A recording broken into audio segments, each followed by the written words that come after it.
जय श्री कृष्ण। राधे राधे। श्री कृष्ण गोविंद हरे मुरारे, हे नाथ नारायण वासुदेवाय। श्री सक्षिप्त स्कंद पुराण वैष्णव खंड मार्गशीर्ष मास મહાત્મય। માર્ગશીર્ષ માસમાં મથુરા સેવનનું મહાત્મય અને ગ્રંથનો ઉપસંહાર। શ્રી ભગવાન કહે છે, મથુરા નામે જે પ્રસિદ્ધ મારું ઉત્તમ ક્ષેત્ર છે તે મારી પરમ પ્રિય પ્રશંસિત અને રમણીય જન્મભૂમિ છે।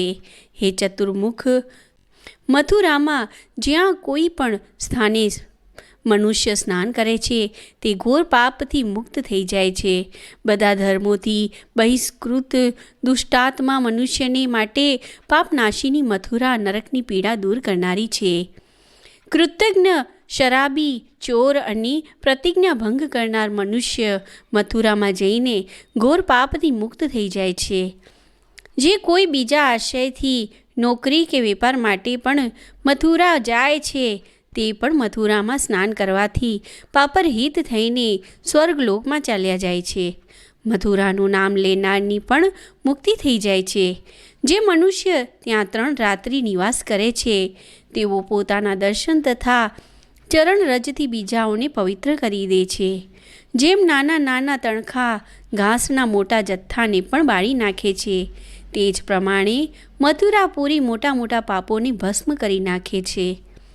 બીજા સ્થાનોમાં કરેલા પાપ તીર્થ સ્થાનમાં જવાથી નષ્ટ થઈ જાય છે, પરંતુ તીર્થોમાં કરેલા પાપ વજ્રલેપ થઈ જાય છે। હે ચરુરાનંદ, બીજા સ્થાનોમાં પાપોનો ભોગ 10 વર્ષે પૂરો થાય છે, તે મથુરામાં 10 દિવસમાં સમાપ્ત થઈ જાય છે।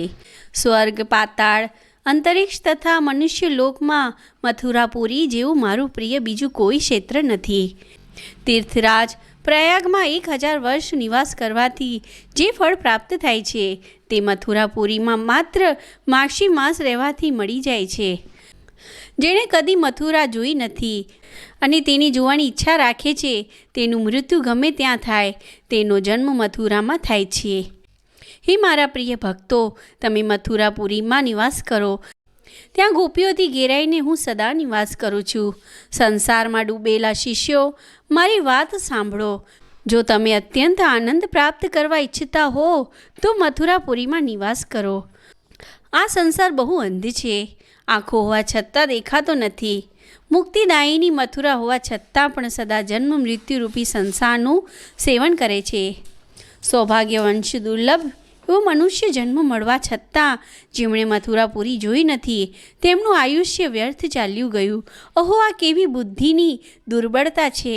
મોહનો કેવો અદ્ભુત મહિમા છે કે મનુષ્ય મથુરાપુરીનું સેવન કરતા નથી। જે મથુરાને પ્રાપ્ત કર્યા પછી પણ અન્યત્ર જવાની અભિલાષા રાખે છે તે અજ્ઞાની છે। જેમ પાપમાં ડૂબેલો છે, દરિદ્રતાથી પરાજિત છે અને જેમની ક્યાંય પણ ગતિ નથી, તે બધા માટે મારી મથુરાપુરી આશ્રય છે। આ અત્યંત સારભૂત સ્થાન છે, ગોપનીયથી પણ અતિ ગોપનીય પરમ રહસ્ય છે। ઉત્તમ ગતિને શોધનારા પુરુષો માટે મથુરાપુરી પરમ ગતિ છે। યોગયુક્ત બ્રહ્મજ્ઞાની મનીષી પુરુષની જે ગતિ થાય છે તે જ મથુરામાં દેહ ત્યાગ કરનારની પણ થાય છે। સંસારમાં કાશી વગેરે પુરીઓ પણ મોક્ષપ્રદ હોવાનું પ્રસિદ્ધ છે, છતાં તેમાં મથુરા જ ધન્ય છે, કેમ કે તે મનુષ્યને 4 પ્રકારની મુક્તિ પ્રદાન કરે છે। મથુરામાં મૃત્યુ પામતા કીડા મકોડા વગેરે પણ ચતુર્ભુજ રૂપ થઈ જાય છે। મથુરામાં જેને સાપ કરડે છે, જેનું પશુઓથી મૃત્યુ થાય છે, આગમાં બળીને કે પાણીમાં ડૂબીને મૃત્યુ પામે છે, આ પ્રમાણે અપમૃત્યુ પ્રાપ્ત કરનાર મનુષ્ય પણ મારા લોકમાં જાય છે। જે કામનાયુક્ત પુરુષોને ધર્મ, અર્થ અને કામ આપનારી છે, મનુષ્યોને મુક્તિ પ્રદાન કરે છે અને ભક્તિની ઈચ્છા રાખનારને ભક્તિ આપે છે। તેથી મથુરાપુરીનો કયો વિદ્વાન પુરુષ આશ્રય નહીં લે। આવી મહિમાવત મથુરાપુરી માર્ગશીર્ષ માસમાં સેવન કરવા યોગ્ય છે। માર્ગશીર્ષની પૂર્ણિમાના દિવસે જે પુણ્ય કરવામાં આવે છે તેનાથી હું વધારે પ્રસન્ન થાઉં છું। પુષ્કર અને મથુરામાં પૂર્ણિમાએ અવશ્ય સ્નાન કરવું જોઈએ। માર્ગશીર પૂર્ણિમા અનંત ફળ આપનારી છે। તેથી તમામ પ્રયત્ન દ્વારા તેનો આદર કરવો જોઈએ. જે ભક્તિપૂર્વક મારા પરમ પ્રિય માગશી માસનું વ્રત કરે છે તેને પુત્ર ન હોય તો પુત્ર પ્રાપ્તિ થાય છે, નિર્ધન હોય તો ધન મળે છે. વિદ્યાર્થીને વિદ્યા અને રૂપાર્થી રૂપ પ્રાપ્ત કરે છે. બ્રાહ્મણ બ્રહ્મ તેજ મેળવે છે. ક્ષત્રિય વિજયી થાય છે. વૈશ્યને ધન મળે છે અને શુદ્ર પાપથી શુદ્ધ થાય છે. ત્રણેય લોકમાં જે દુર્લભ વસ્તુ છે તે બધી મનુષ્ય માગશી માસમાં સ્નાન વ્રત કરવાથી પ્રાપ્ત કરી લે છે. મને વશ કરનારી ઉત્તમ ભક્તિ સર્વથા દુર્લભ છે. તે પણ આ માગશી માસનું મહાત્મય શ્રવણ કરવાથી પ્રાપ્ત થાય છે. જય શ્રી કૃષ્ણ. રાધે રાધે. મિત્રો, આ માગશી માસના મહાત્મય અહીંયા આજે પૂર્ણ થાય છે. માગશી માસ મહાત્મય સમાપ્ત થાય છે. જય શ્રી કૃષ્ણ. રાધે રાધે. હરિનંદન નંદ મુકુંદ હરિનારાયણ હરિઓ. હરિનંદન નંદ મુકુંદ હરિનારાયણ હરિઓ.